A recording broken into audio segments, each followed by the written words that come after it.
Well, good morning.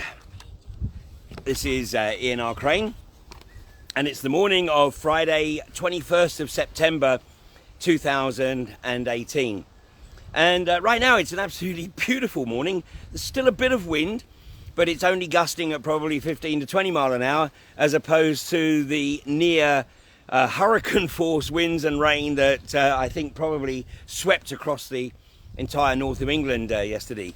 Well, we seem to be almost intact. Unfortunately, a couple of our gazebos seem to have succumbed, but nothing too serious. Unfortunately, everybody was camped in caravans or in one of the more solid structures, so everybody's okay.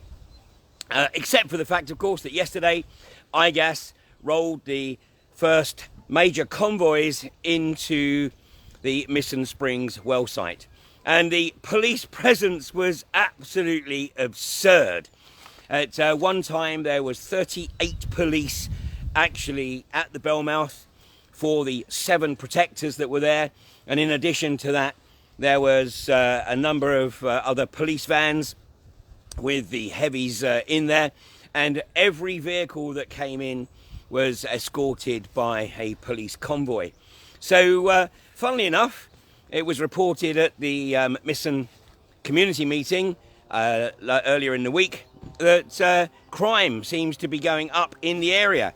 And before anybody starts to say, well, it's due to the dirty hippies on the camp, no, it's not.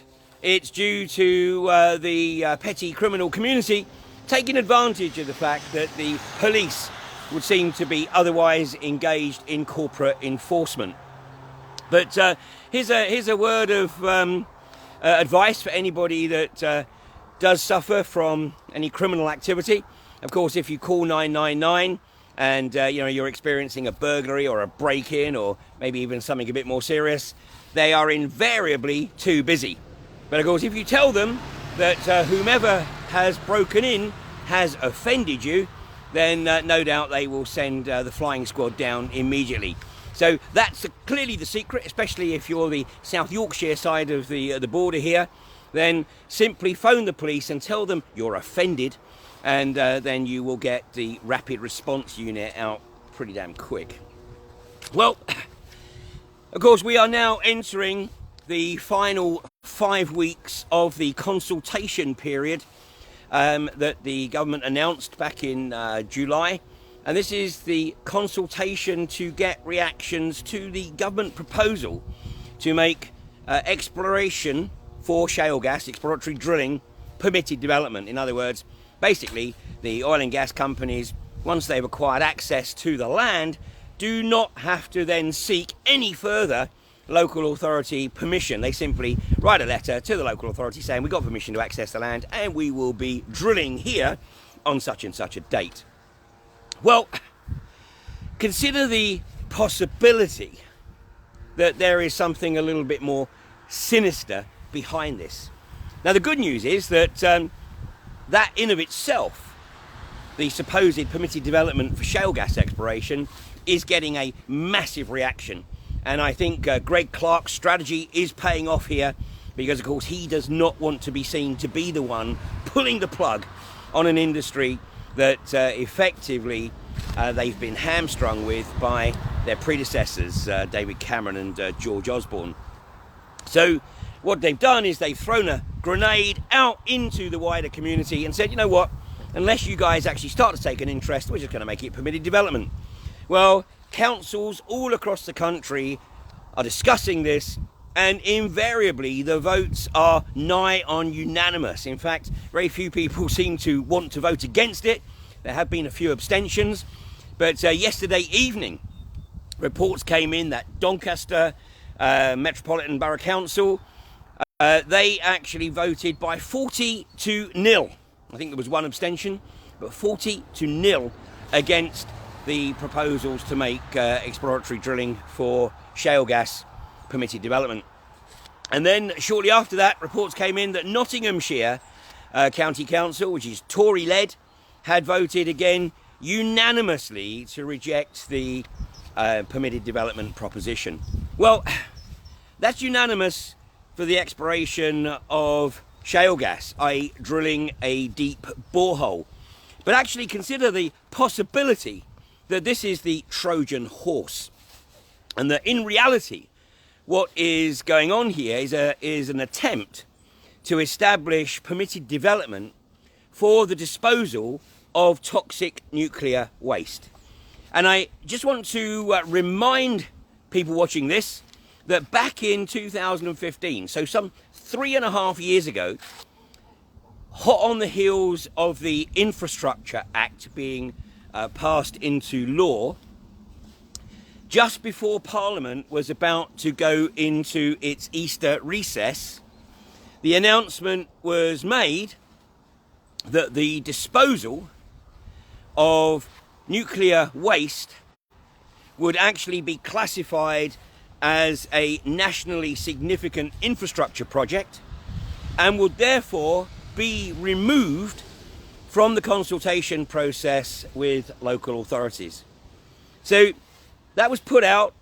There were some articles in the national press, and in particular the Guardian, and I've got it right here with me, and the Guardian headline, and this was published online on the Sunday, and I believe it appeared in the print version on the Monday, the 6th of April. And the headline was, "Law changed so nuclear waste dumps can be forced on local communities. Legislation rushed through in the final hours of Parliament allows local planning laws to be bypassed. Seriously alarming anti-nuclear campaigners." Now, that is a very, very interesting way of writing the headline, because the whole idea there is for people to read it and then go, "Oh, well, I'm not an anti-nuclear campaigner, so it doesn't affect me." In reality, what they're trying to do here is to literally be able to foist nuclear waste beneath communities without any consultation whatsoever.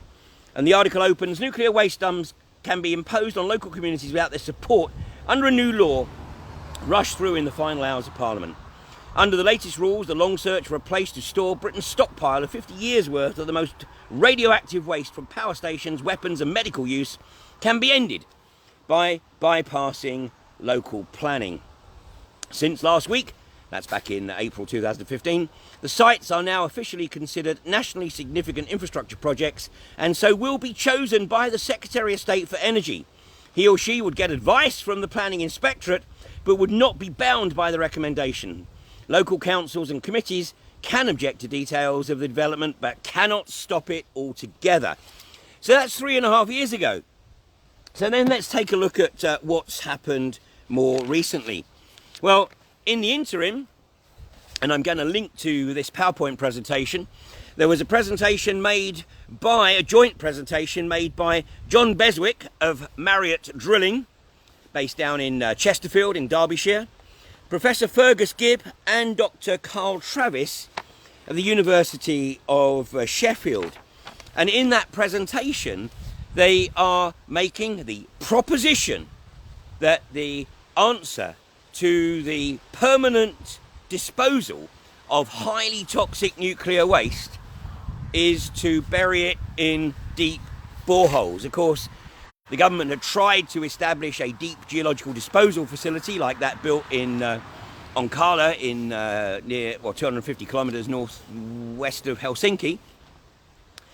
But that was going to be in the Lake District in Allerdale, but Cumbria County Council shut that down before it actually got any real progress. So that's given the government a problem. And of course, the low-level toxic waste is now being dumped, particularly from Hinkley power plants in Somerset, is being transported across the Bristol Channel and dumped off the coast of Penarth.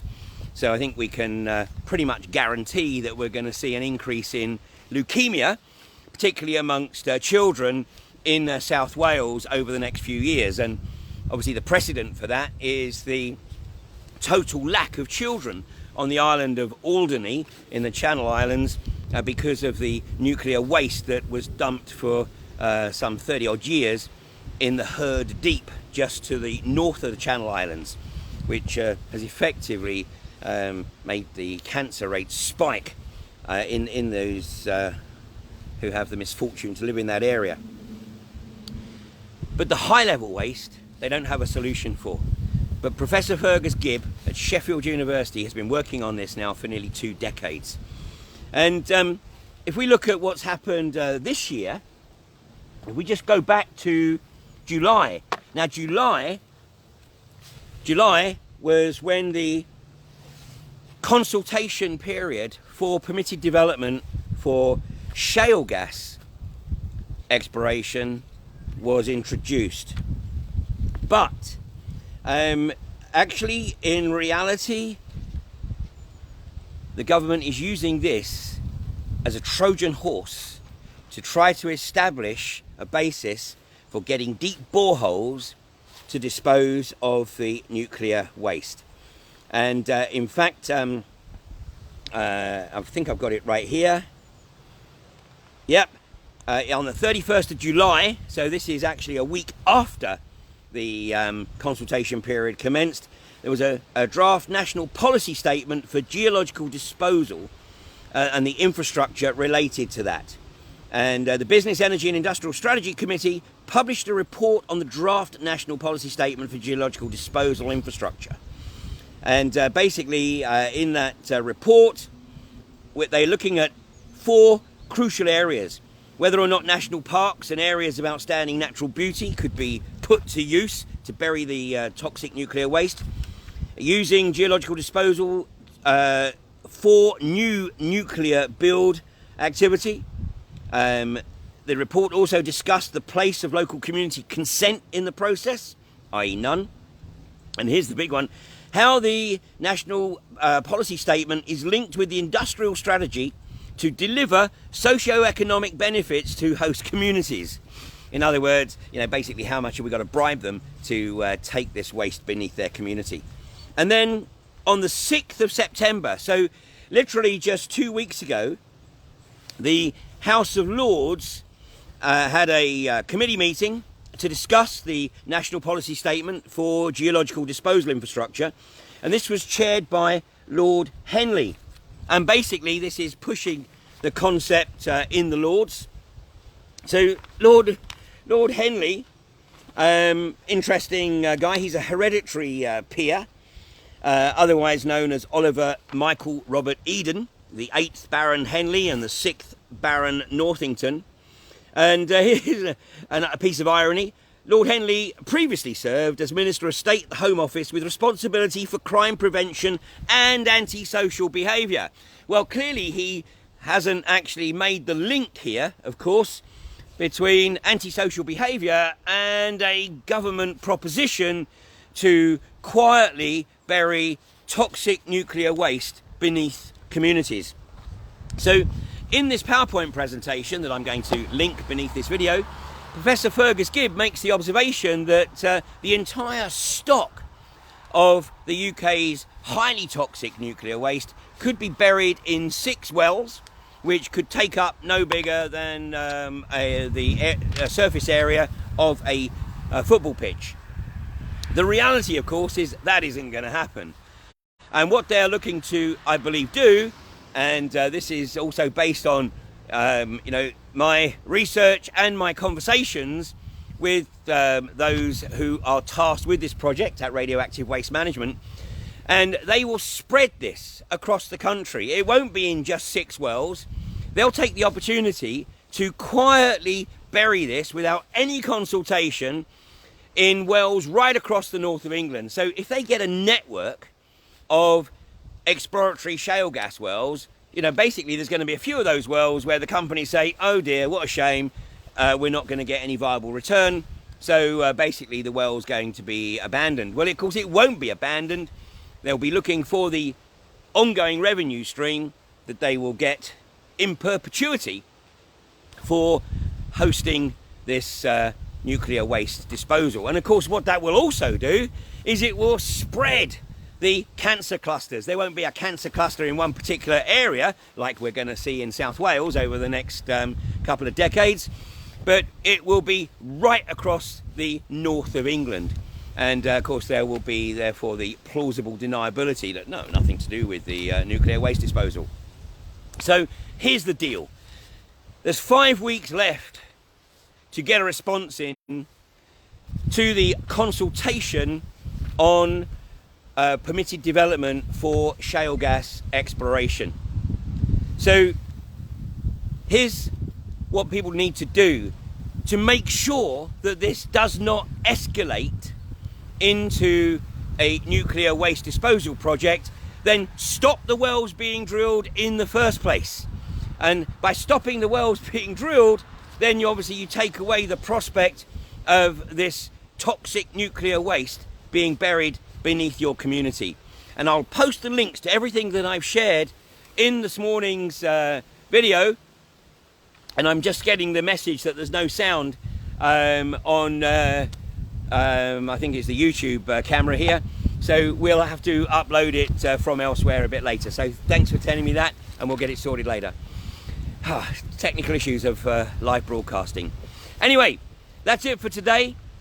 Please take a look at this, and obviously there will be those who try to suggest that this is just rampant conspiracy.